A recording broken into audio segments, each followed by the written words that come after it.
The World of Pooh by A. M. Milne, illustrations by E. H. Shepard.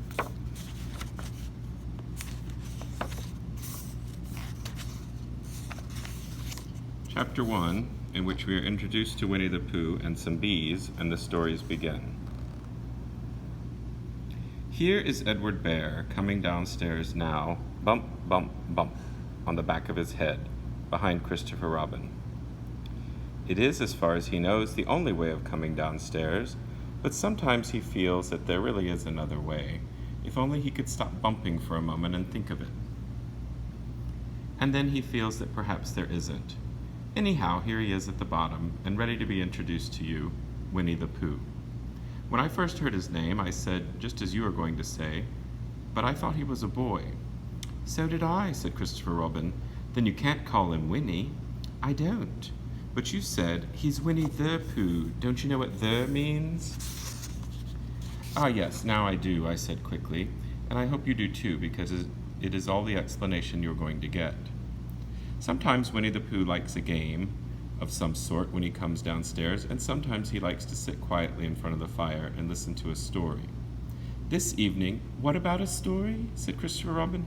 What about a story? I said. Could you very sweetly tell Winnie the Pooh one? I suppose I could, I said. What sort of stories does he like? About himself, because he's that sort of bear. Oh, I see. So could you very sweetly? I'll try, I said. So I tried.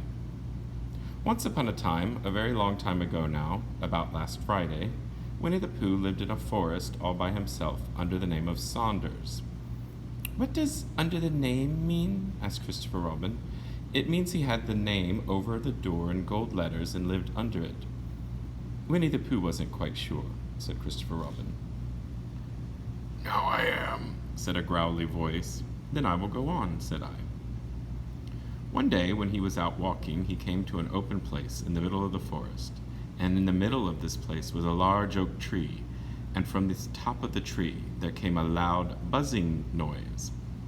Winnie the Pooh sat down at the front of the tree, put his head between his paws, and began to think. First of all, he said to himself, "That buzzing noise means something. You don't get a buzzing noise like that, just buzzing and buzzing without it meaning something. If there's a buzzing noise, something's making a buzzing noise, and the only reason for making a buzzing noise that I know of is because you're a bee." Then he thought another long time and said, "And the only reason for being a bee that I know of is making honey." And then he got up and said, "And the only reason for making honey is so as I can eat it." So he began to climb the tree. He climbed and he climbed and he climbed, and as he climbed, he sang a little song to himself. It went like this.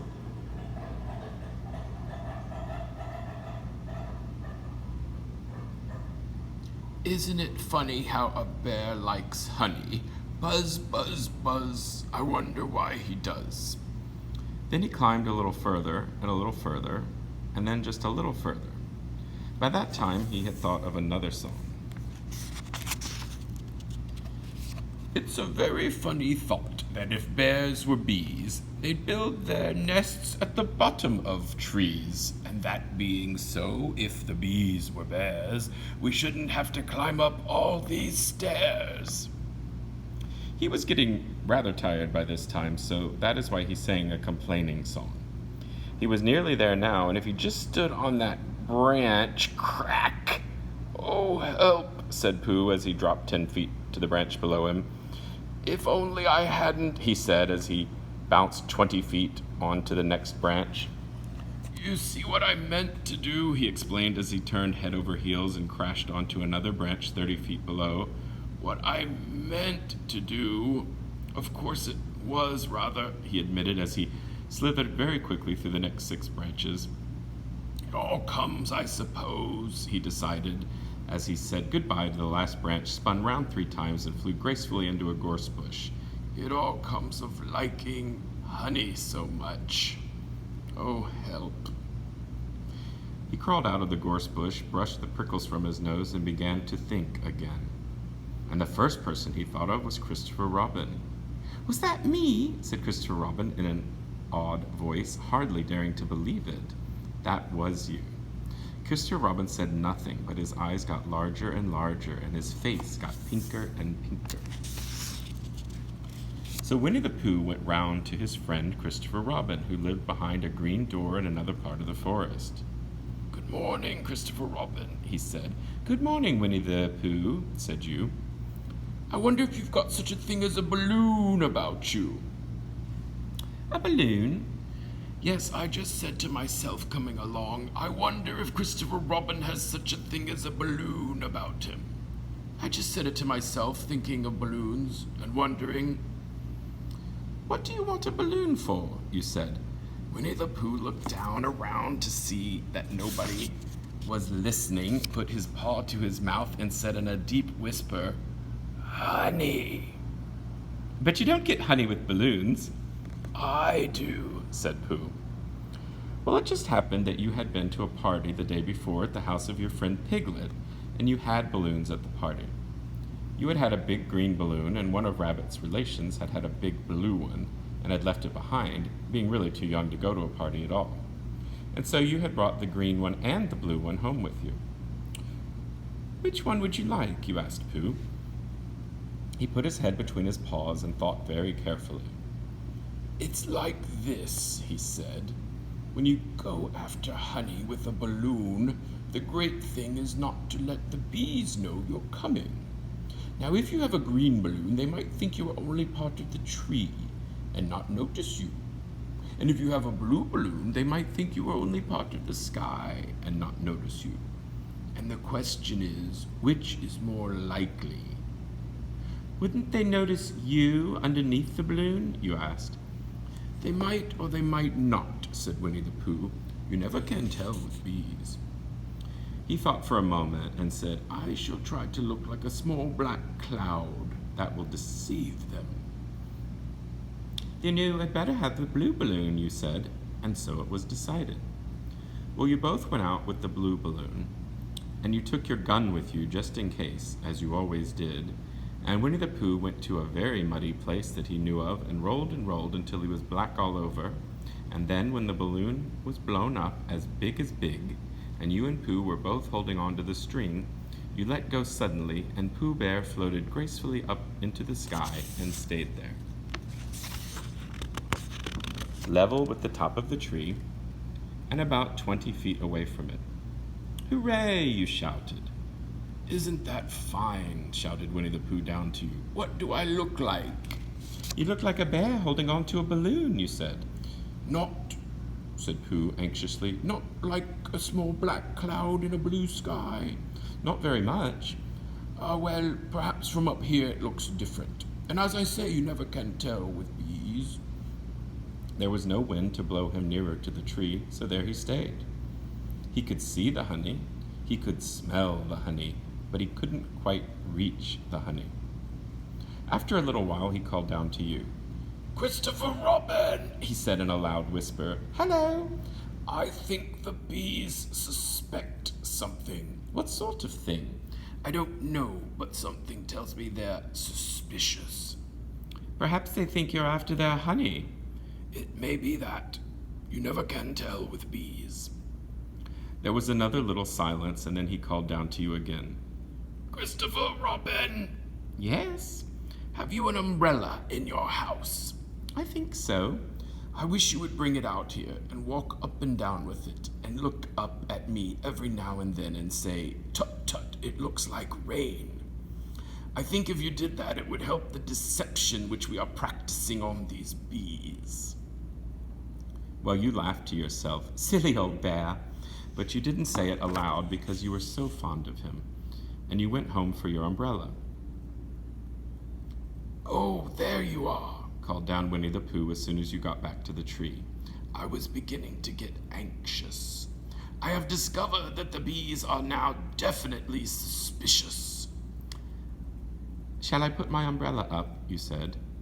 "Yes, but wait a moment. We must be practical. The important thing to deceive is the queen bee. Can you see which is the queen bee from down there? No. A pity.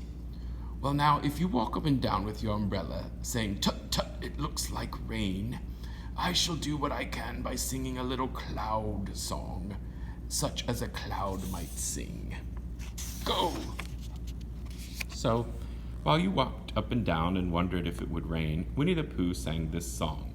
How sweet to be a cloud, floating in the blue. Every little cloud always sings aloud. How sweet to be a cloud, floating in the blue. It makes him very proud to be a little cloud. The bees were still buzzing as suspiciously as ever. Some of them, indeed, left their nest and flew all round the cloud as it began the second verse of this song. And one bee sat down on the nose of the cloud for a moment and then got up again. Christopher Robin, called out the cloud. Yes? I have just been thinking, and I have come to a very important decision. These are the wrong sort of bees. Are they? Quite the wrong sort. So I should think they would make the wrong sort of honey, shouldn't you? Would they? Yes. So I think I shall come down. How? Asked you. Winnie the Pooh hadn't thought about this. If he let go of the string, he would fall. Bump! And he didn't like the idea of that. So he thought for a long time, and then he said, Christopher Robin, you must shoot the balloon with your gun. Have you got your gun? Of course I have, you said. But if I do that, it will spoil the balloon, you said. But if you don't, said Pooh, I shall have to let go, and that would spoil me. When he put it like this, you saw how it was, and you aimed very carefully at the balloon and fired. Oh, said Pooh. Did I miss? You asked. You didn't exactly miss, said Pooh, but you missed the balloon. I'm so sorry, you said, and you fired again, and this time you hit the balloon, and the air came slowly out, and Winnie the Pooh floated down to the ground.